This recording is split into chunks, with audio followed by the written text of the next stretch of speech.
All right, let's dive right in. We're going to be exploring some tiny, almost invisible Japanese habits that are designed to bring a little calm into our, well, pretty chaotic lives.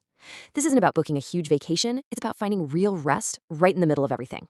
So let me ask you this, and be honest. Does this sound familiar? You get what should be a full night's sleep, but you wake up feeling like you've already run a marathon. You try to just sit still for a minute, but your mind just will not shut down. What is going on there?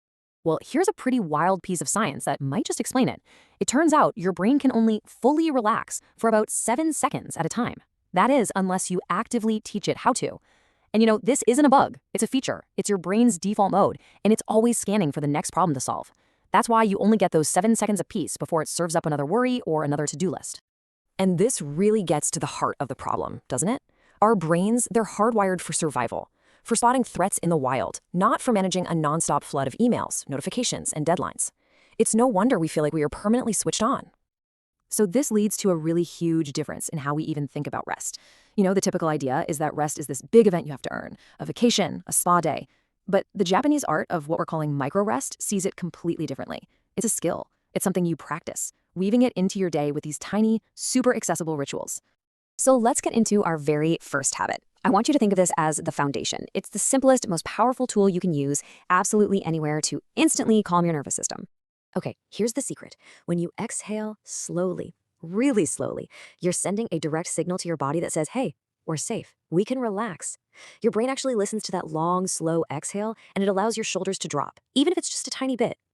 This incredibly simple but profound piece of advice actually came from an older Japanese man. He saw someone just rubbing their forehead, trying to physically erase their stress.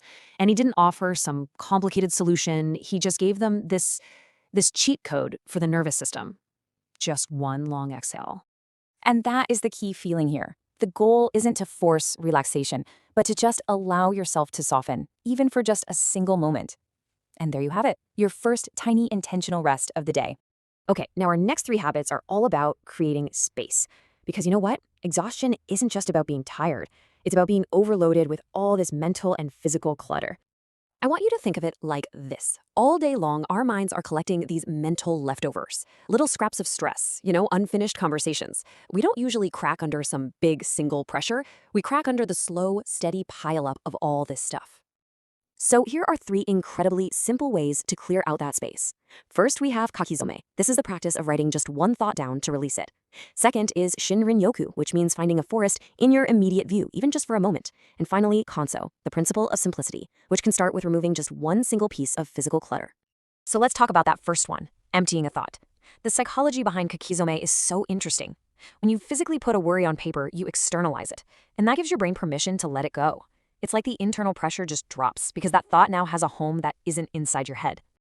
Okay, next up, notice one thing. This is the magic of what's called Shinrin-yoku, or forest bathing. And look, you don't need an actual forest. Just find one real, physical thing to observe. A leaf, the way the light hits the wall, the steam coming off your cup. Your brain literally cannot run its panic program and its observation program at the exact same time. One cancels the other out. It's an instant interruption to that chaos cycle. And finally, we remove one object. The principle of Kanso teaches us that visual noise is a real thing. That one single cup on your desk or that pile of mail, it sends a tiny but constant unfinished signal to your brain. So just removing one object can give you a surprisingly big sense of relief and quiet. The goal of these three habits, it's not about achieving some kind of perfect minimalist life. It's simply to empty just enough space for your mind to be able to breathe again.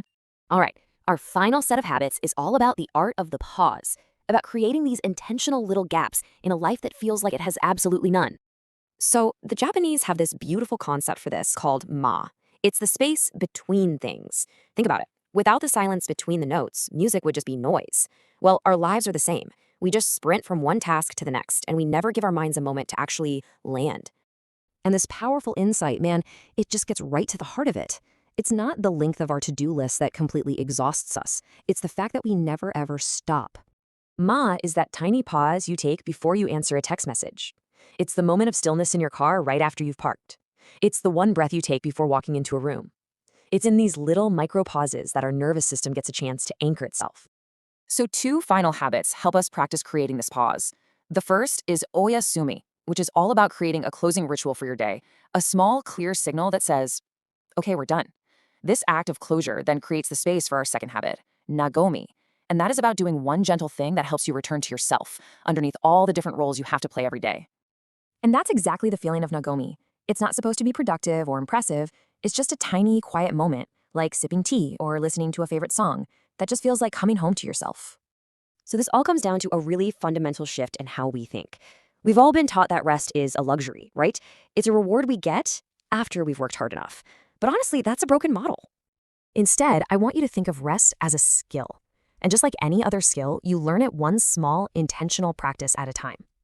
These habits aren't some magic fix, but what they do is teach your mind how to soften again, how to pause without feeling guilty about it.